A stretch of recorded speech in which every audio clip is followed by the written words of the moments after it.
మన ఫాలోవర్ అయిన సాత్విక వాళ్ళ ఫ్యామిలీతో పాటు కర్నూలు దగ్గరలో ఉంటారనమాట. మెయిన్ రోడ్కి దగ్గరలో ఉంటారనమాట. వాళ్ళది ఎలా అంటే ఒక ఇంతకుముందు రైలు పట్టాల ఇల్లు అంటారు తెలుసు కదా, అంటే లైన్గా ఇల్లులు ఉంటాయి, అలాంటి ఇంట్లో ఉంటుందన్నమాట. మెయిన్ హాల్లో ఏమో వాళ్ళ అమ్మ నాన్న పడుకుంటున్నారు, మధ్య రూమ్లో ఏమో ఈ సాత్విక అమ్మాయి పడుకుందనమాట. వీళ్ళ ఇంట్లో ఒక డాగ్ కూడా ఉంది.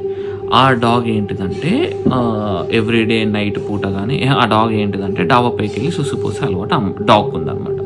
సో ఒకానొక రోజున ఈమెకి బాగా నిద్ర వచ్చి పడుకుంది. ఓకే, దెన్ రాత్రిపూట సడన్గా మెలకు వచ్చింది. డాగ్ అరుస్తుంది అనమాట. అంటే ఓకే నైట్ పూట సుస్సు వస్తుందేమో, మోషన్కి వెళ్తుందేమో అని చెప్పేసి డోర్ తీసింది. డోర్ తీసినా కానీ డాగ్ బయటికి వెళ్ళట్లేదు. ఓకే, సో ఈమె కూడా ధైర్యం, మేబీ భయపడ్డదేమో డాగ్ అనుకుని ఈమె కూడా డాగ్తో పాటు బయటికి వెళ్ళింది అనమాట. ఎప్పుడు పైకి వెళ్ళే డాగు ఈసారి 2 మెట్టు వరకు వెళ్ళి ఆగిపోయింది అనమాట. ఆగిపోయి అరుస్తూ ఉంది. డాబా పైకి చూసి అరుస్తూ ఉంది, బావు బాబు అని అరుస్తూ ఉంది. ఏంద్రా ఎల్లురా అంటే వెళ్ళట్లేదు. సో డాగ్తో పాటు ఈమె కూడా మెల్లగా వెళ్తూ ఉంది.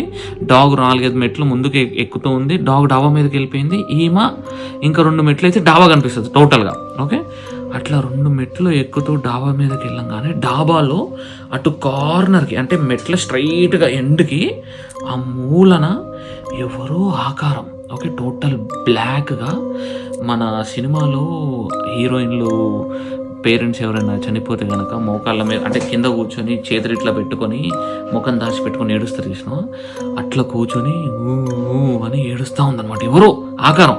ఓకే, టోటల్ బ్లాక్ స్మోక్ లెక్క ఉందన్నమాట. బ్లాక్ స్మోక్తో పాటు ఒక మట్టికి మ్యాగ్నెట్ పెడితే జిమ్ జిమ్ అని ఇట్లా వస్తుంది చూసారా, ఒక షేప్ లెక్క ట్రయాంగిల్ షేప్ లెక్క ఫామ్ అవుతుంది అనమాట. ఓకే, వేవ్స్ లెక్క అలా వేవ్స్ లెక్క ఇట్లా ఫామ్ అవుతూ కనిపించింది అనమాట. ఆమె ఆ దెయ్యం దగ్గరికి అంటే డాగ్ అప్పటికి ముందుకు వెళ్ళిపోతుంది, దెయ్యం దగ్గరికి వెళ్తుంది అనమాట. డాగ్ ఇట్రా ఇట్రా అని చెప్పేసి ఆ డాగ్ దగ్గరికి వెళ్ళి దాన్ని తీసుకొచ్చేద్దాం అనుకునే లోపల ఈమె డాబా మధ్య వరకు వెళ్ళింది. మధ్య వరకు వెళ్ళి ఆ దెయ్యం అక్కడ కనబడుతుందా లేదా, ఆకారం అక్కడ కనబడుతుందా లేదా అని అక్కడ చూసింది. ఇట్లా జస్ట్ ఒకసారి అట్లా చూసి డాగ్ని చూసేటప్పుడు డాగ్ మాయం. డాగ్ ఏమైందని ఇటు చూసేసరికి డాగ్ మెట్ల దగ్గరికి వెళ్ళిపోయింది. ఇప్పుడు అమ్మ ఇది హ్యాండ్ ఇచ్చేసిందిరా భయం అనుకుని వెనకాలకి తిరిగి డాగ్ దగ్గరికి వెళ్తుంది. మెయిన్ రూల్ ఏంటంటే బేసికల్గా దెయ్యం కనిపించినప్పుడు దెయ్యానికి వీపు చూపించకూడదు. ఓకే, సో ఈమె చూపించింది. సో ఇట్లా డాగ్ దగ్గరికి నడుచుకుంటా వెళ్తుంది ఫాస్ట్గా. దెయ్యం ఈమె బాడీ దగ్గర ఇట్లా షోల్డర్ దగ్గర ఇట్లా పట్టుకునేటట్టు ఇట్లా ఇట్లా అనేసింది అనమాట. ఇక్కడ ఏదో తగిలినట్టు అనిపించింది. ఇక ఇంకే పట్టించుకోకుండా నైట్ పూట ఆయాసంగా పైనుంచి కింద ఉప్పుకుంటూ కిందకు వచ్చేసి డాగ్ కూడా లోపలికి వచ్చేసింది, పడుకుంది.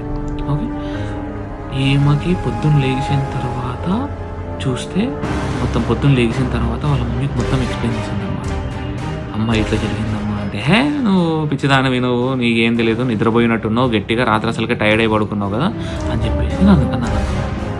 దెన్ టైర్డ్ అయి ఉంది కదా అని అనేసరికి నమ్మలేదు.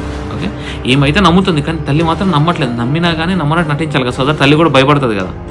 ఆ తర్వాత ఏం జరిగింది, ఈమె సరే అని చెప్పి స్నానం చేయడానికి వెళ్ళింది.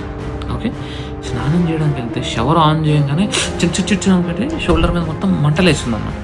ఏందని చూస్తే చిన్న దెబ్బ లెక్క ఉందన్నమాట. నిద్రలో గీరుకుంటున్నట్టు ఉంటుంది, అట్లా దెబ్బ లెక్క ఉందన్నమాట, గీరినట్టు.